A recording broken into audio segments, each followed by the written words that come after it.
नमस्कार दोस्तों, मेरा नाम है चरणप्रीत। आप देख रहे हैं ऑटोमेशन ट्रेनिंग हिंदी।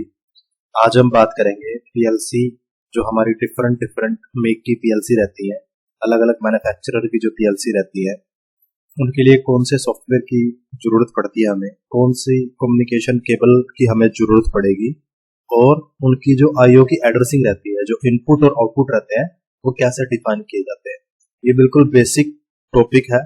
ये इसमें हम बेसिक 6 पीएलसी जो मेजर यूज होती है हमारी, उनको कवर करेंगे और बात करेंगे उनके सॉफ्टवेयर के बारे में और उनकी आईओ एड्रेसिंग के बारे में और कम्युनिकेशन के बारे में। जैसे मोस्टली हमारी जो पीएलसी यूज होती है, डेल्टा की पीएलसी हमारी इस्तेमाल होती है, ओमरोन की पीएलसी हमारी इस्तेमाल में होती है, सीमेंस की पीएलसी हमारी इस्तेमाल आती है, मित्सुबिशी की पीएलसी, एलन ब्रैडली की पीएलसी, नेक्सन की पीएलसी। इन पीएलसी के सॉफ्टवेयर के प्रोग्रामिंग सॉफ्टवेयर जैसे होते हैं, जैसे WPL सॉफ्ट डेल्टा के लिए हो गया, ओमरोन के लिए CX प्रोग्रामर हो गया, सीमेंस के लिए TIA पोर्टल हो गया, मित्सुबिशी के लिए GX वर्क्स हो गया और एलन ब्रैडली के लिए RS लॉजिक्स हो गया। तो इन सारे के बारे में बात करेंगे कि कौन सी पीएलसी के लिए कौन सा जो सॉफ्टवेयर है वो इस्तेमाल में किया जाता है और उनकी एड्रेसिंग कैसे होती है। ये इंटरव्यू के पॉइंट ऑफ व्यू से भी मेन क्वेश्चन बन जाता है। आप जनरली जब इंटरव्यू देने के लिए जाते हो तो इंटरव्यू में जनरली से स्टार्ट होता है कि आप कौन सी पीएलसी पे काम कर लेते हो, कौन सा प्रोग्रामिंग सॉफ्टवेयर उसके लिए इस्तेमाल होता है, कौन सी कम्युनिकेशन इस्तेमाल होती है, आईओ की एड्रेसिंग कैसे होती है। तो यहाँ पे ये सारी चीजें हम कवर करेंगे पीएलसी के बारे में। उससे पहले थोड़ा सा इंट्रोडक्शन ले लेते हैं, जो नए व्यू है उनको भी थोड़ा क्लियर हो जाएगा कि पीएलसी क्या होता है। पीएलसी क्या है? एक प्रोग्रामेबल लॉजिक कंट्रोलर है, जिसको हम सीक्वेंस कंट्रोलर भी बोलते हैं। सीक्वेंस कंट्रोलर क्यों बोलते हैं? क्योंकि ये सीक्वेंस में प्रोग्राम को कंट्रोल करता है, वन बाय वन प्रोग्राम को एग्जीक्यूट करता है। प्रोग्रामेबल इसलिए बोला जाता है कि इसको आप बार बार प्रोग्राम कर सकते हो। इसके अंदर जो सॉफ्टवेयर है, जो प्रोग्राम है, वो ऐसा नहीं है कि वो फिक्स हो गया है। आप उसको चेंज कर सकते हो, एडिट कर सकते हो, अपने अकॉर्डिंग कस्टमाइज कर सकते हो। और आगे बात करूं तो पीएलसी क्या है? बेसिकली एक माइक्रो प्रोसेसर बेस्ड डिवाइस है। पीएलसी क्या है? एक माइक्रो प्रोसेसर बेस्ड डिवाइस है। It is a micro processor based device, जिसका काम क्या है? मशीन को कंट्रोल करने का काम है। कैसे? थ्रू इनपुट्स और आउटपुट। तो पीएलसी क्या होता है? एक माइक्रो प्रोसेसर बेस्ड डिवाइस होता है। इसके अंदर एक माइक्रो प्रोसेसर लगा रहता है, जो इनपुट और आउटपुट के थ्रू किसी मशीन को या सिस्टम को कंट्रोल करता है। और दूसरा, अगर और सिंपल वे में बात करें तो पीएलसी क्या है? Programmable logic controller. आप इसको एक स्मॉल कंप्यूटर भी बोल सकते हो, एक छोटा मिनी कंप्यूटर, जिसका किस लिए इस्तेमाल किया जाता है? इंडस्ट्रियल ऑटोमेशन में इस्तेमाल किया जाता है। तो ये होता है हमारा बेसिक पीएलसी। ये पीएलसी हमारा क्या होता है और कैसे हमारा काम करता है। अब आगे बात करें इसके काम करने के बारे में, हार्डवेयर के बारे में, इसके अंदर क्या क्या होता है। तो मैंने आपको जैसे बताया कि पीएलसी क्या होता है? एक कंप्यूटर होता है, कंप्यूटर की तरह ही काम करता है। तो घर में भी जो हम कंप्यूटर का इस्तेमाल करते हैं, उसमें हमारा क्या रहता है? एक इनपुट रहता है हमारा, एक प्रोसेसर रहता है हमारा, और एक क्या रहता है? आउटपुट रहता है हमारा। इनपुट के अंदर हमारा कीबोर्ड या माउस आ जाता है, जिसके थ्रू हम अपनी इनपुट सीपीयू के पास पहुंचाते हैं। सीपीयू क्या करता है? उस इनपुट को प्रोसेस करता है और हमें आउटपुट दे देता है, किसके अंदर? कोई एलईडी या एलसीडी हमारी लगी होती है, उसके अंदर हमारी आउटपुट मिल जाती है। तो ये बेसिक क्या होता है? ये बेसिक स्ट्रक्चर होता है कंप्यूटर का। कोई इनपुट आई सीपीयू के पास, सीपीयू ने प्रोसेस करके आउटपुट डिवाइस के थ्रू आउटपुट दे दिया। अब अगर पीएलसी की बात करें, मैंने आपको बताया कि पीएलसी भी क्या होता है? एक टाइप का कंप्यूटर ही होता है। तो इसके अंदर भी क्या होगा? हमें एक इनपुट सेक्शन देखने को मिलेगा, एक सीपीयू मिलेगा, एक आउटपुट मिलेगा, और एक क्या मिलेगा? एक आउटपुट मिलेगा। क्योंकि ये कंप्यूटर की तरह काम करता है, माइक्रो प्रोसेसर बेस्ड डिवाइस है। तो जो एक कंप्यूटर के अंदर एलिमेंट होते हैं, वो सारे एलिमेंट आपको इसके अंदर दिखाई देंगे।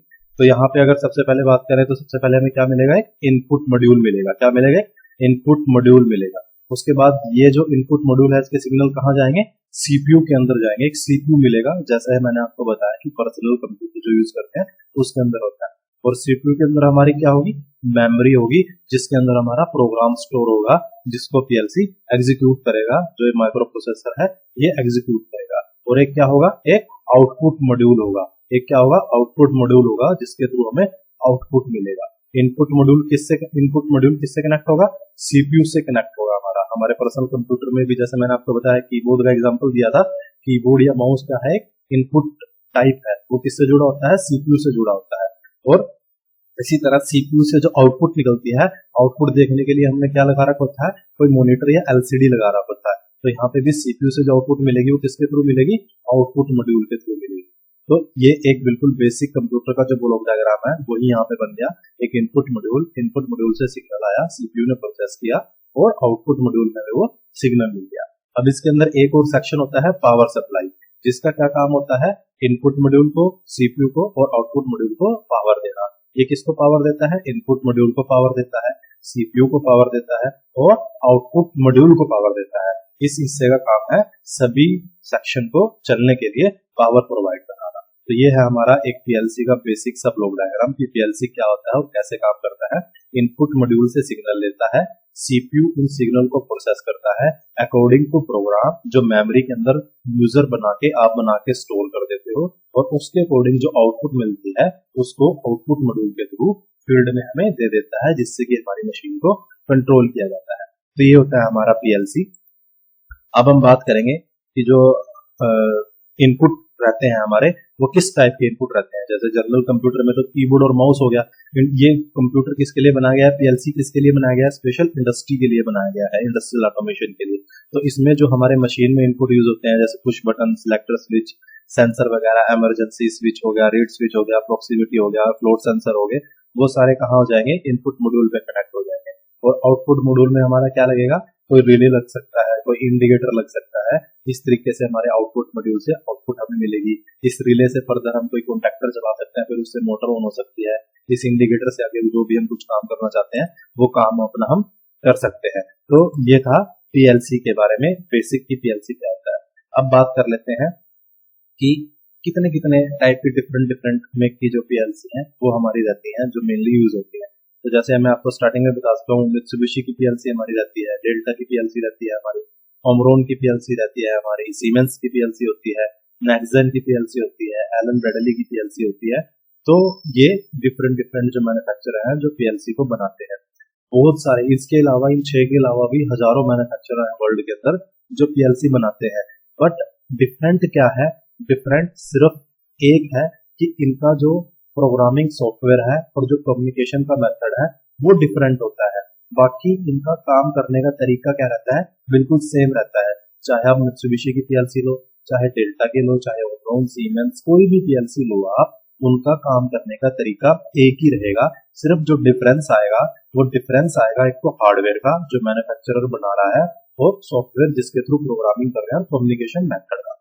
इसको हम समझ सकते हैं एक बिल्कुल सिंपल एग्जांपल से। जैसे हम जर्नल लाइफ के अंदर मोबाइल फोन का इस्तेमाल करते हैं, हमारे पास 2 तरीके के मोबाइल फोन अभी मेजरली यूज होते हैं। जैसे एक तो आईफोन हो गया एप्पल का, और दूसरा हमारा एंड्रॉयड जो आते हैं मोबाइल। अब अगर एप्पल के मोबाइल फोन की बात करूं तो एप्पल का भी सेम काम होता है बिल्कुल जो हम करते हैं मोबाइल से। चाहे हमें किसी को कॉल करना हो वो एप्पल के मोबाइल से कर सकते हैं, कोई वीडियो बनानी हो हमें, कोई फोटो क्लिक करनी हो हमें, या इंटरनेट का इस्तेमाल करना हो तो हम एप्पल के फोन में कर सकते हैं। सेम काम हम एंड्रॉयड के अंदर भी कर सकते हैं, जो बहुत सारी कंपनियां बनाती हैं, जैसे सैमसंग बनाता है, गूगल बनाता है। इनके फोन के अंदर भी हम सेम काम कर सकते हैं। आपको कोई वीडियो बनानी है, कोई कॉलिंग करनी है, आप एंड्रॉयड से भी कर सकते हो। इंटरनेट आपको यूज करना है, आप एंड्रॉयड से इंटरनेट यूज कर सकते हो।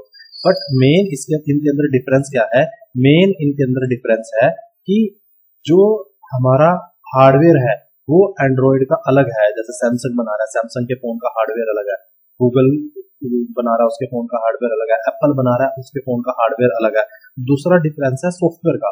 आपने मोबाइल का हार्डवेयर जो तो आपको अलग मिली, या फिर सॉफ्टवेयर का जब आप एप्पल के फोन को इस्तेमाल करोगे तो उसका जो काम करने का तरीका है, फंक्शन है, वो थोड़े से डिफरेंट होंगे एंड्रॉयड से। बट काम क्या कर रहे होंगे, दोनों सेम काम कर रहे होंगे। आप उससे भी कॉल कर सकते हो, उससे भी कॉल कर सकते हो। उसमें बटन का थोड़ा सा अलग साइज कलर हो सकता है, अलग तरीका है कॉल करने का, उसमें थोड़ा सा अलग है, उसमें इंटरनेट अलग वेब ब्राउजर में चलता है, अलग तरीके से चल रहा है, उसमें थोड़ा सा अलग तरीके से चल रहा है। बट ओवरऑल रिजल्ट में क्या हो रहा है, अगर दोनों को देखा जाए तो एंड्रॉयड और एप्पल का मोबाइल दोनों सेम ही काम कर रहे हैं। चाहे आप कोई भी ले लो आपका काम हो जाएगा, चाहे आप एप्पल ले लो चाहे आप एंड्रॉयड ले लो, आपका काम हो जाएगा। बट दोनों के अंदर डिफरेंस क्या है, हार्डवेयर का और सॉफ्टवेयर का। सेम केस यहाँ पे है। आप चाहे किसी भी मेक की पीएलसी ले लो, चाहे आप मित्सुबिशी लो, चाहे आप डेल्टा लो, चाहे आप ओमरोन लो, जो आपको फाइनल आउटपुट मिलनी है, आपको जिस मशीन को चलाना है वो मशीन तो आपकी चली जाएगी। बट जो पीएलसी का सॉफ्टवेयर है और उसमें जो प्रोग्रामिंग है वो थोड़ी सी डिफरेंट हो जाएगी। क्यों? क्योंकि डिफरेंट डिफरेंट मैन्युफैक्चरर के द्वारा बनाया गया है। सो पीएलसी चाहे वो किसी भी मेक का पीएलसी हो, उसका काम करने का सेम तरीका है। उसके अंदर एक इनपुट मॉड्यूल होगा, एक प्रोसेसर होगा, एक आउटपुट मॉड्यूल होगा। आप इनपुट पे अपने मशीन के इनपुट जोड़ोगे, प्रोसेसर प्रोग्राम को स्कैन करेगा, आउटपुट मॉड्यूल से आपको आउटपुट मिल जाएंगे। बट अगर मैन्युफैक्चर अलग अलग है तो सॉफ्टवेयर और कम्युनिकेशन के मेथड अलग अलग होंगे, वही आज हम डिस्कस करेंगे। तो सबसे पहले हम बात करते हैं मित्सुबिशी की पीएलसी के बारे में कि जो मित्सुबिशी की हमारी पीएलसी रहती है, इसको जनरली प्रोग्राम करने के लिए हमें दो सॉफ्टवेयर हमारे आते हैं, GXWorks 3 और GXWorks 2। या तो GXWorks 3 होना चाहिए आपके पास या GXWorks 2 होना चाहिए। जो GXWorks 3 है वो FX5U सीरीज को सपोर्ट करता है। और कम्युनिकेशन केबल कौन सी आपकी चाहिए? आपके पास या तो RS-232 कम्युनिकेशन केबल सपोर्ट करता होगा, वो केबल होनी चाहिए, ईथरनेट होनी चाहिए RJ45 के साथ, या फिर मिनी USB केबल होनी चाहिए। ये अब आपको कैसे पता चलेगा कि किस मॉडल में कैसे कौन सी केबल इस्तेमाल होगी? ये आपको उसके मैनुअल से पता चलेगा। आप उसका हार्डवेयर मैनुअल या पीएलसी प्रोग्रामिंग का जो मैनुअल है उसको डाउनलोड करोगे तो उसके अंदर लिखा होगा कि ये जो कम्युनिकेशन पोर्ट है ये किसको सपोर्ट करता है। ऐसे कोई नहीं बता सकता कि जिसमें कौन सा लगेगा, देख के नहीं पता चलेगा। तो उसकी जो पर्टिकुलर स्पेसिफिकेशन एंड जो टेक्निकल डेटा शीट है हमें उसको पढ़ना पड़ेगा, उसी से हमें पता चलेगा कि ये जो पर्टिकुलर मॉडल है कौन सा कम्युनिकेशन यहाँ पे सपोर्ट करता है। जैसे मैंने आपको बताया ना, यहाँ पे 3 हो गए, RS-232 भी हो सकता है, इथरनेट RJ45 पोर्ट के साथ हो सकता है, मिनी यूएसबी हो सकता है। ये जो पीएलसी यहाँ पे दिखाई दे रही है इसके अंदर यहाँ पे हमें इथरनेट का एक पोर्ट दे रखा है RJ45। तो ये कौन सा सपोर्ट कर रहा है? RJ45 को इथरनेट वाले कम्युनिकेशन को सपोर्ट कर रहा है। सॉफ्टवेयर कौन सा चाहिएगा? GXWorks 3 चाहिएगा। तो अगर आपकी कोई और पीएलसी होती यहाँ पे, मान लीजिए FX3G होती या कोई और पीएलसी होती, तो उसके लिए आपको RS-232 की जरूरत पड़ती। इसमें आपका कौन सा चलता? RS-232 चलता आपका, या तो आपका RS-232 चलता या फिर 3G है तो मिनी यूएसबी भी उसके अंदर आता है, मिनी यूएसबी भी चल जाता। हाईव्यू है तो आपका कौन सा सपोर्ट कर रहा है? इथरनेट सपोर्ट कर रहा है। अभी इस मॉडल के अंदर इथरनेट का ये पोर्ट दिया गया है जिससे मैं केबल जोड़ूंगा, अपने लैपटॉप में जोड़ दूंगा और GXWorks 3 को ओपन करूंगा तो मेरा यहाँ पे काम हो जाएगा। तो मित्सुबिशी की पीएलसी के लिए आपको क्या चाहिए सॉफ्टवेयर में? या तो GXWorks 2 या GXWorks 3 या फिर कम्युनिकेशन केबल जो भी आपको वो सपोर्ट करता है, RS-232 इथरनेट वाली या मिनी यूएसबी वाली। अब आगे चलते हैं, आगे ओमरोन की पीएलसी की बात करते हैं। ओमरोन की पीएलसी के अंदर हमें जो सॉफ्टवेयर चाहिएगा, आई थिंक कुछ प्रॉब्लम आई है, 1 मिनट रुकिए इसके ऊपर, रिस्पॉन्डिंग है। ओमरोन की जो पीएलसी है, ओमरोन की पीएलसी को हमें सॉफ्टवेयर की जरूरत पड़ेगी CX प्रोग्रामर की। कौन सा सॉफ्टवेयर की जरूरत पड़ेगी? हमें CX प्रोग्रामर की जरूरत पड़ेगी। और जो कम्युनिकेशन केबल चाहिएगा हमें, वो कम्युनिकेशन केबल चाहिएगा USB टाइप का कम्युनिकेशन केबल चाहिएगा। 1 मिनट रुकिए, क्लोज करना ये नोट रिस्पॉन्डिंग हो गया, मैं इसको क्लोज करके फिर से ओपन करता हूँ। हम बात कर रहे हैं ओमरोन की पीएलसी के बारे में अभी कि ओमरोन की पीएलसी के लिए चाहिएगा। ये सारा डिस्कस हो चुका है हमारा पावर सिस्टम सेक्शन, मित्सुबिशी के बारे में कर चुके हैं। हाँ, ओमरोन की पीएलसी की हम बात कर रहे थे। तो ओमरोन की पीएलसी के लिए हमें कौन सा चाहिएगा? CX प्रोग्रामर सॉफ्टवेयर की जरूरत पड़ेगी। कौन सा सॉफ्टवेयर चाहिएगा? CX प्रोग्रामर सॉफ्टवेयर चाहिएगा ओमरोन की पीएलसी के लिए। और कम्युनिकेशन केबल कौन सी? आपको USB टाइप B। देखिए जो मैं USB बता रहा हूँ वो अलग अलग बता रहा हूँ। मित्सुबिशी में जो मैंने बताया वो मिनी USB बताया, यहाँ पे जो मैं बता रहा हूँ USB टाइप B बता रहा हूँ। तो ये आपको ध्यान में रखना है कि USB भी अलग अलग टाइप की होती हैं। अगर आपको डिटेल चाहिए तो गूगल पे एक बार सर्च कर लेना कि USB कितने टाइप की होती है, पोर्ट देख के आपको आइडिया लग जाएगा कि कौन सी टाइप B है, किसको मिनी USB बोलते हैं। तो या तो USB टाइप B आपको केबल चाहिएगी या फिर इथरनेट वाली केबल से आपका कम्युनिकेशन हो जाएगा। RJ45 कनेक्टर को बोलते हैं। जो इथरनेट की केबल है उसमें जो कनेक्टर होता है उसको RJ45 कनेक्टर बोलते हैं, इसलिए यहाँ पे RJ45 बोल रहा हूँ मैं। तो ओमरोन की पीएलसी के लिए आपको चाहिएगा CX प्रोग्रामर केबल, आपको चाहिए USB टाइप B या इथरनेट वाली आपको केबल की जरूरत पड़ सकती है। अगली हम बात करेंगे डेल्टा की पीएलसी के बारे में। डेल्टा की पीएलसी के अंदर आपको WPL सॉफ्ट या ISP सॉफ्ट दोनों में से किसी एक को यूज कर सकते हो आप। जो डेल्टा की पीएलसी रहती है इसके लिए WPL सॉफ्ट या ISP सॉफ्ट कोई एक सॉफ्टवेयर की आपको जरूरत पड़ेगी। कम्युनिकेशन केबल के अंदर आपको RS-232, यहाँ पे ये जो पोर्ट आप देख रहे हो पीएलसी के ऊपर बना हुआ है, इसके अंदर आप RS-232 सपोर्ट कर रहा है यहाँ पे ये, तो RS-232 या इथरनेट भी सपोर्ट करता है, इथरनेट या फिर मिनी USB आपको कोई एक कम्युनिकेशन केबल चाहिएगी अकॉर्डिंग टू पीएलसी। उस पीएलसी के अंदर जो पोर्ट है, जैसे इस पीएलसी के अंदर अभी कौन सा दे रखा है, RS232 वाला पोर्ट दे रखा है, तो आपको RS232 वाली केबल चाहिए। अगर यहाँ पे मिनी यूएसबी वाला पोर्ट होता तो मिनी यूएसबी चलती, अगर इथरनेट वाला पोर्ट होता तो इथरनेट वाली केबल चलती, जैसे FX5U के अंदर इथरनेट का पोर्ट दिया गया है। अब बात कर लेते हैं सीमेंस की पीएलसी के लिए। सीमेंस की पीएलसी के लिए आपको TIA पोर्टल सॉफ्टवेयर की जरूरत पड़ेगी या फिर आपको सिमेटिक मैनेजर की जरूरत पड़ेगी। दोनों में दो सॉफ्टवेयर इसके अंदर काम करते हैं। ये जो मैं दो सॉफ्टवेयर बता रहा हूँ, जैसे मैंने GXWorks2, GXWorks3 बताया, सिमेटिक मैनेजर बता रहा हूँ, TIA पोर्टल बता रहा हूँ, WPL बता रहा हूँ, ISP बता रहा हूँ डेल्टा के लिए। ये क्या है, कुछ सीरीज जो है वो एक सॉफ्टवेयर में सपोर्ट करती है, कुछ सीरीज दूसरे सॉफ्टवेयर में सपोर्ट करती है। जैसे सीमेंस की S1200, S1500 जो सीरीज है, S1200, S1500 जो सीरीज है वो TIA पोर्टल के अंदर काम करती है। जो S7300 है पीएलसी वो सिमेटिक मैनेजर के अंदर काम करती है। तो इसलिए मैं आपको दो सॉफ्टवेयर बता रहा हूँ। एक और जो डेडिकेटेड वीडियो है कि कौन से पीएलसी कौन से सॉफ्टवेयर को सपोर्ट करती है वो आगे आपको मिल जाएगा, जिसमें डिफरेंट पीएलसी का बता रखा होगा डेडिकेटेड कि सीमेंस के लिए कौन सा सॉफ्टवेयर पर्टिकुलर यूज होता है, डेल्टा के लिए कौन सा किस सीरीज के लिए यूज होता है, तो वो आगे हम डिस्कस करेंगे। वहाँ पे सिर्फ हमारा एजेंडा ये है कि ओवरव्यू लेना कि कौन सी पीएलसी के लिए कौन सा सॉफ्टवेयर चाहिएगा और कौन सी केबल चाहिए। तो कम्युनिकेशन केबल की बात करूँ, यहाँ पे इथरनेट वाला जनरली रहता है हमारा प्रोफीनेट, जो जिसको बोलते हैं हम सीमेंस के अंदर प्रोफीनेट से हम कम्युनिकेट कर सकते हैं इथरनेट वाली केबल से। आपको MPI या PPI केबल से आप कर सकते हो, MPI या PPI मल्टी पॉइंट इंटरफेस या point two point interface cable हमारी रहती है, उनसे आप इसको कर सकते हो। उसके बाद हम बात करते हैं एलन ब्रैडली की पीएलसी की। एलन ब्रैडली की पीएलसी के लिए आपको RS Logix और RS Linx सॉफ्टवेयर की जरूरत पड़ेगी। एलन ब्रैडली की पीएलसी के लिए कौन सा, RS Linx या RS Logix की जरूरत पड़ेगी। RS Logix प्रोग्राम करने के लिए, RS Linx इसको कम्युनिकेट करने के लिए पीएलसी के। और अगर केबल की बात करूं तो आप RS232 भी इसके कुछ मॉडल के अंदर सपोर्ट करता है, कुछ में इथरनेट सपोर्ट करता है और कुछ में USB टाइप B और मिनी USB इसके अंदर दोनों आते हैं। जैसे यहाँ पे जो भी मॉडल दिख रहा है इसके अंदर ये जो पोर्ट है ये USB टाइप B का पोर्ट दिखाई दे रहा है। ये कौन सा है, USB टाइप B है। तो यहाँ पे आपका टाइप B से काम हो जाएगा। इसको प्रिंटर वाली केबल भी बोलते हैं, जनरली प्रिंटर में केबल लगती है। तो ये था एलन ब्रैडली के बारे में। अब आ जाता है हमारा आगे मैगजेन की पीएलसी के लिए।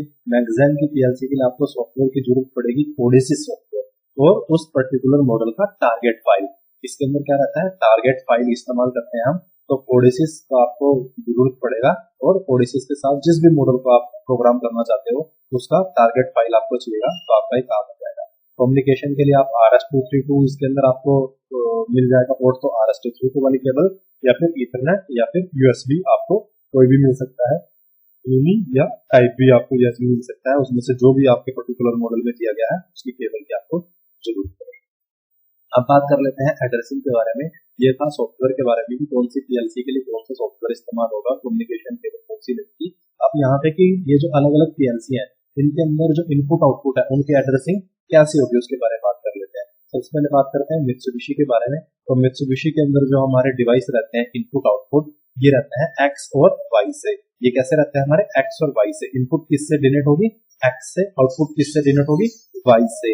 इनपुट क्या होता है, ये वो एरिया है, ये वो जगह है जहां से जो प्रोसेसर है, जो CPU है, वो फील्ड से सिग्नल को रिसीव करता है। इनपुट मॉड्यूल के थ्रू सिग्नल कहाँ पहुंचेंगे, इनपुट कहाँ पहुंचेगा, फील्ड से प्रोसेसर के पास पहुंचेगा। और आउटपुट वो एरिया है जो प्रोसेसर की आउटपुट को कहाँ पे पहुंचाएगा, फील्ड में पहुंचाएगा। ये किससे डिनोट होगा, मित्सुबिशी में Y से होगा। और ये किससे होगा, इनपुट किससे होगा, X से होगा। तो मित्सुबिशी में जो इनपुट है वो X से डिनोट होते हैं और जो आउटपुट है वो Y से डिनोट होते हैं। ओमरॉन की पीएलसी की बात करें, ओमरॉन के अंदर जो हमारी इनपुट रहती है वो I से डिनोट होती है और Q से आउटपुट डिनोट होती है। इसके अंदर इनपुट होती है हमारी 0.0, 0.1, 0.2, इस तरीके से। आउटपुट जो हमारी रहती है वो हमारी आउटपुट रहती है 10.0, 10.1 या फिर 100.0, 100.1, इस तरीके से हमारे आउटपुट को डिनोट किया जाता है। ये अलग अलग मॉडल के अंदर अलग अलग है। जैसे यहाँ पे बताया गया है कि जो CPM1A पीएलसी है इसके अंदर जो आउटपुट है वो कैसे होगी, 100.0 से डिनोट होगी। और जो हमारे दूसरे मॉडल है CP1E और CP1H ये किससे डिनोट होगी, 100.0 से 100.1 से, इस तरीके से डिनोट होगी। तो किसी में किससे रहती है 10.0 और किसी में किससे रहती है 100.0 से रहती है। इनपुट सेम रहती है 0.0, 0.1, 0.2 और फिर आगे 0.7 तक जाएगा, क्या बन जाएगा 1.0, 1.1, 1.2 ऐसे बन जाएगा। मित्सुबिशी में हम बात कर चुके हैं एक्स और वाई से x0 x1 y0 y1 ऐसे रहता है। डेल्टा के अंदर भी सेम रहता है हमारा x और y मित्सुबिशी की तरह, x से इनपुट डिनोट होती है, y से आउटपुट डिनोट होती है। इनपुट में x0 x1 x2 x3 x5 इस तरीके से चलेंगे और आउटपुट के अंदर y0 y1 y2 y3 y से क्या होंगे हमारे आउटपुट को। आगे बात करते हैं सीमेंस की पीएलसी के बारे में। सीमेंस में हमारी इनपुट जो डिनोट होती है वो I से डिनोट होती है, आउटपुट जो डिनोट होती है वो Q से डिनोट होती है। इनपुट होंगी हमारी I0.0 I0.1 ये सब चलती जाएंगी, फिर I1.0 I1.2 I1.3 फिर आगे हो जाएगा I2.0 2.3 इस तरीके से। और आउटपुट जो हमारी वो डिनोट होंगी Q0.0 Q0.1 0.2 फिर आगे बन जाएगा Q1.0 Q1.1 और फिर आगे उससे Q2.0 Q3.0 इस तरीके से I और Q से क्या होंगे हमारी इनपुट और आउटपुट होंगी सीमेंस की पीएलसी। एलन ब्रैडली की पीएलसी की बात करें तो एलन ब्रैडली की पीएलसी के अंदर जो इनपुट होंगी I से होंगी I0.0 0.1 and I1.1 I2.0 I3.10 इस तरीके से। आउटपुट होंगी वो O से, आउटपुट किससे होंगे यहाँ पे O से डिनोट होंगे, आउटपुट डिनोट होंगी O से, O0.0 O0.1 O0.2 O1.0 O2.0 O3.0 इस तरीके से इनपुट और आउटपुट I और O से डिनोट होंगे यहाँ पे। अब ये था हमारा बेसिक कि पीएलसी के अंदर इनपुट और आउटपुट कैसे डिनोट होती है, उनके लिए जो कम्युनिकेशन केबल है वो कौन सी जरूरत पड़ती है और जो सॉफ्टवेयर है वो कौन सा इस्तेमाल किया जाता है। आगे और जो वीडियो उनके अंदर पर्टिकुलर मॉडल का डेडिकेटेड बताया गया है कि जैसे कौन सा वर्जन किस सॉफ्टवेयर को सपोर्ट करता है टेक्निकली अलग अलग पीएलसी के लिए, डिफरेंट पीएलसी के लिए डेडिकेटेडली। तो वो दूसरी वीडियो के अंदर आपको डिटेल सारी मिल जाएगी कि जैसे GXWorks 3 है 1.145 1.161 एलन ब्रैडली का है, RS Logix RS Linux 1000 5000 कौन से में इस्तेमाल होता है, ठीक है। और आपका ओमरॉन का है, सिस्मैक्स स्टूडियो है और CX प्रोग्रामर है, कौन से मॉडल के लिए इस्तेमाल होते हैं, कौन सा किसमें चलता है, कौन सा वर्जन कहाँ तक सपोर्ट करता है। तो वो सारा वहाँ पे डेडिकेटेडली दूसरी वीडियो के अंदर एक्सप्लेन किया गया है, उसके लिए आप वीडियो देख सकते हो जाके चैनल पे वो है। और अगर आपको वीडियो अच्छा लगा तो आप चैनल को सब्सक्राइब कीजिए, वीडियो को लाइक कीजिए और अपने फ्रेंड के साथ शेयर कीजिए।